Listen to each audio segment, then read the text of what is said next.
Hello again. Welcome back to week 49 of year 5 of the Religious Education Initiative. This is day 3. We're continuing through the book of Acts. So last time we saw the conclusion of St. Paul's words, his speech, before Herod Agrippa II and the Roman governor Festus. And we saw how the rulers concluded that there was no reason for Paul even to be imprisoned at all, and that he might be and should be released, except that he had already appealed to Caesar. They intend this as a reflection on Paul's foolishness and the ridiculousness of the situation, I think. But Paul does not grieve this, as his goal is to preach even to the emperor, as he had been able to do to Agrippa, urging even the ruler of the known world to submit himself to Jesus Christ, the ruler and creator of all. This time we will see St. Paul set out on his journey to Rome. This will be rather more eventful than the journeys we have seen him take before. So, this is the beginning of chapter 27. When it was decided that we were to sail for Italy, they transferred Paul and some other prisoners to a centurion of the Augustan cohort named Julius. Embarking on a ship of Adramyttium that was about to set sail to the ports along the coast of Asia, we put to sea, accompanied by Aristarchus, a Macedonian from Thessalonica. The next day we put in at Sidon, and Julius treated Paul kindly and allowed him to go to his friends to be cared for. Putting out to sea from there, we sailed under the lee of Cyprus, because the winds were against us. After we had sailed across the sea that is off Cilicia and Pamphylia, we came to Myra in Lycia. There the centurion found an Alexandrian ship bound for Italy, and put us on board. We sailed slowly for a number of days, and arrived with difficulty off Cnidus, and as the wind was against us, we sailed under the lee of Crete off Salmone. Sailing past it with difficulty, we came to a place called Fair Havens, near the city of Lasea. Since much time had been lost and sailing was now dangerous, because even the fast had already gone by, Paul advised them, saying, "Sirs, I can see that the voyage will be with danger and much heavy loss, not only of the cargo and the ship, but also of our lives." But the centurion paid more attention to the pilot and to the owner of the ship than to what Paul said. Since the harbor was not suitable for spending the winter, the majority was in favor of putting to sea from there, on the chance that somehow they could reach Phoenix, where they could spend the winter. It was a harbor of Crete, facing southwest and northwest. When a moderate south wind began to blow, they thought they could achieve their purpose, so they weighed anchor and began to sail past Crete, close to the shore. But soon a violent wind called the northeaster, rushed down from Crete. Since the ship was caught and could not be turned head-on into the wind, we gave way to it and were driven. By running under the lee of a small island called Cauda, we were scarcely able to get the ship's boat under control.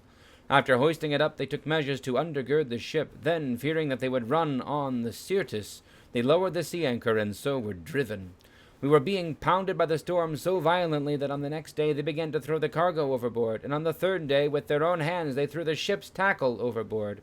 When neither sun nor stars appeared for many days, and no small tempest raged, all hope of our being saved was at last abandoned. So, a few things here. First, the route. They're leaving from Caesarea, which is just a couple days' journey north of modern Haifa, I think, which is to say Tel Aviv. And they go along the shore. They're basically going along the southern shore of Asia Minor, and they go all the way to Myra in Lycia, which is almost at the western end of Asia Minor. And then they get on this ship bound for Italy, and they're trying to get past Crete, but the wind is coming from the south. The wind is against them. So it's not going very easily, and it's already past the fast. The fast is the Day of Atonement, so we're talking mid-September coming into early October even. When that fast is depends on how the Jewish calendar falls, because it's a lunar calendar. Sometimes it's later, sometimes it's earlier, and they adjust it and fix it, so it kind of vacillates back and forth across the month of September and into October. So probably it's already getting to October. It's coming up on winter. The weather is terrible in the Mediterranean Sea. It's not safe. So Paul says we shouldn't go. But the harbor that they're in, this Fair Havens, is not a good harbor. So everyone else is like, no, let's find a better harbor we can put to sea. And they seem to be looking, trying to get to this different harbor of Crete, maybe further to the west. Um, but so a moderate wind starts to blow. They think, okay, we can sneak out of this harbor and into the next one. But then the wind starts to blow from the northeast violently, and it blows them far away from Crete, and and and and and and the ship is basically out of control. And I misread this the first time. I thought that they were only traveling for 3 days, but no, they started throwing their cargo overboard. The third day, they threw the tackle overboard.